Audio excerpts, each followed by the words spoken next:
जय गुरु जी दोस्तों, एक बार फिर आपका अपना प्रिय आरजे आदि कश्यप मुंबई से मानुस और आपके लिए लेकर आया है आपका मन पसंद program positive karma. Episode number है 759 और स्थान है मुंबई।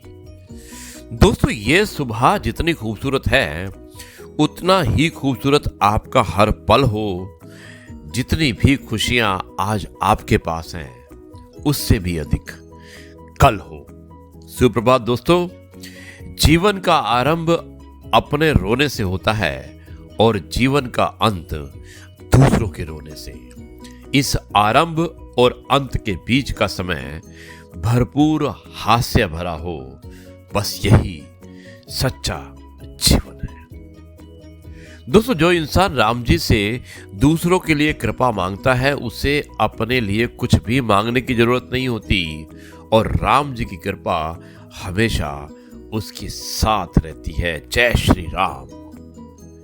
परोपकार बहुत विश्वसनीय कार्य है जिसका ईश्वर के अतिरिक्त कोई साक्षी नहीं होता और विचारों को पढ़कर कोई परिवर्तन नहीं आता। विचारों पर चलकर ही परिवर्तन आता है। इसलिए आप पढ़कर नहीं, विचारों पर चलकर देखिएगा, परिवर्तन यानी कि चेंज अवश्य आएगा।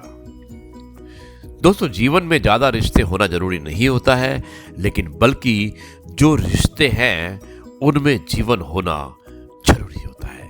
आरजे आदि कश्यप मुंबई चा मानुस। दोस्तों, आरजे आदि विशेष कुछ अलग हो जाए, इसमें मैं एक बहुत ही अच्छी कहानी सुनाने वाला हूं। एक लेख है, एक कहानी है और जिसका शीर्षक है उचित भाषा। मुझे उम्मीद है कि यह कहानी आपको पसंद आएगी। शुरुआत करता हूं इस कहानी के कुछ इस प्रकार। एक बार एक राजा ने स्वप्न में देखा कि उसके सारे दांत टूट गए, केवल सामने का एक बहुत बड़ा दांत ही मुंह में बचा है। अब सुबह जब राजा ने दरबार में अपना स्वप्न सबको सुनाया तो उसका प्रतिफल जानना चाहा। मंत्रियों ने सलाह दी कि सपने विशेषज्ञों यानी कि स्वप्न विशेषज्ञों को बुलाकर स्वप्न का फलादेश पूछा जाए। राज्य में ढिंढोरा फिरवाकर घोषणा की गई कि जो भी विद्वान ज्ञानी राजा को उनके स्वप्न का फलादेश बताएगा उसे उचित इनाम दिया जाएगा। कई व्यक्ति दरबार में आए, परंतु कोई भी राजा को सही जवाब से संतुष्ट नहीं कर सका। एक दिन एक विद्वान व्यक्ति जिसने काशी से विद्या प्राप्त की थी दरबार में आया और बोला, महाराज, मैं आपके स्वप्न का सही फलादेश बता सकता हूं। राजा सहित सभी दरबारी जिज्ञासा से उस व्यक्ति की ओर देखने लगे। राजा ने अपना स्वप्न सुनाकर कहा, बताइए मेरे इस स्वप्न का फलादेश क्या है। उस व्यक्ति ने कहा कि राजन, आपका ये स्वप्न तो बहुत बेकार है। इसके फल स्वरूप आपके सामने ही आपके परिवार के सभी सदस्य मर जाएंगे और आप सबके बाद मरेंगे। यह सुनते ही राजा को क्रोध आ गया और उस व्यक्ति को बंदी बनाकर जेल में डाल दिया गया।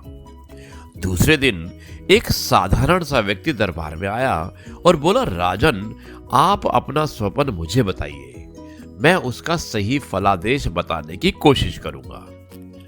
अब राजा मरता क्या ना करता, राजा ने अपना स्वप्न सुनाया और स्वप्न सुनकर वो व्यक्ति कुछ देर सोचने के बाद बोला कि राजन, ये बहुत ही अच्छा स्वप्न है।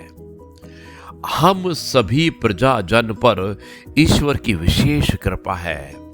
आप जैसे धर्मात्मा, पुण्यात्मा और प्रजापालक राजा को दीर्घायु यानी कि दीर्घायु लंबी आयु दी है। राजन, आपके परिवार में आपकी आयु सबसे लंबी होगी। इस राज्य का यह सौभाग्य है कि आप कई वर्षों तक राज्य करेंगे। स्वप्न का फलादेश सुनकर राजा बहुत खुश हुआ और उस व्यक्ति को विशेष सम्मान कर उसे काफी धन दिया।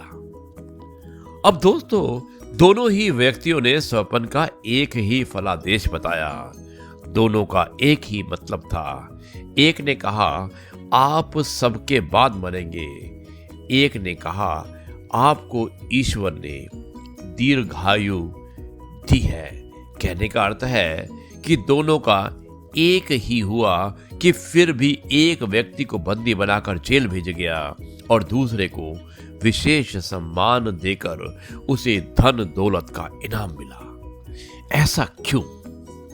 दोस्तों, क्योंकि एक व्यक्ति ने महान विद्वान होते हुए भी अपने उत्तर और बोलने में उचित शब्दों का प्रयोग नहीं किया, जबकि दूसरे व्यक्ति ने साधारण होते हुए भी अपने उत्तर और बातचीत में उचित शब्दों का और सही शब्दों का प्रयोग किया। दोस्तों, इससे यही निष्कर्ष निकलता है कि हमारी रोज की बोलचाल, जो भी हम भाषा करते हैं, जो भी बात करते हैं, बातचीत करते हैं और व्यवहार में शब्दों का ही विशेष महत्व होता है। उचित सम्मानित शब्दों के प्रयोग और मीठा और सभ्य बोलने के तरीके से दुश्मन के मन में भी प्यार भर जाता है और ऐसे ही गलत शब्दों के प्रयोग, असभ्य, अमर्यादित व रूखा बोलने के तरीकों से अपनों के दिल में भी नफरत पैदा हो जाती है। इसलिए दोस्तों, हमेशा ऐसे शब्द बोलिए कि दूसरों के मन में आपके प्रति प्यार हो जाए। दोस्तों, यह है आपका अपना प्रिय आरजे आदि कश्यप, मुंबई चा मानुस, और मुझे उम्मीद है कि यह कार्यक्रम आपको पसंद आया होगा। अब मैं इस कार्यक्रम को यहीं पर समाप्त करता हूं और कल आपसे एक बार फिर मुलाकात होगी कुछ नई बातों के साथ। तब तक के लिए कहता हूं नमस्कार, जय हिंद, वंदे मातरम, भारत माता की जय, जय जवान, जय किसान, जय गुरु जी, शुक्राना गुरु जी।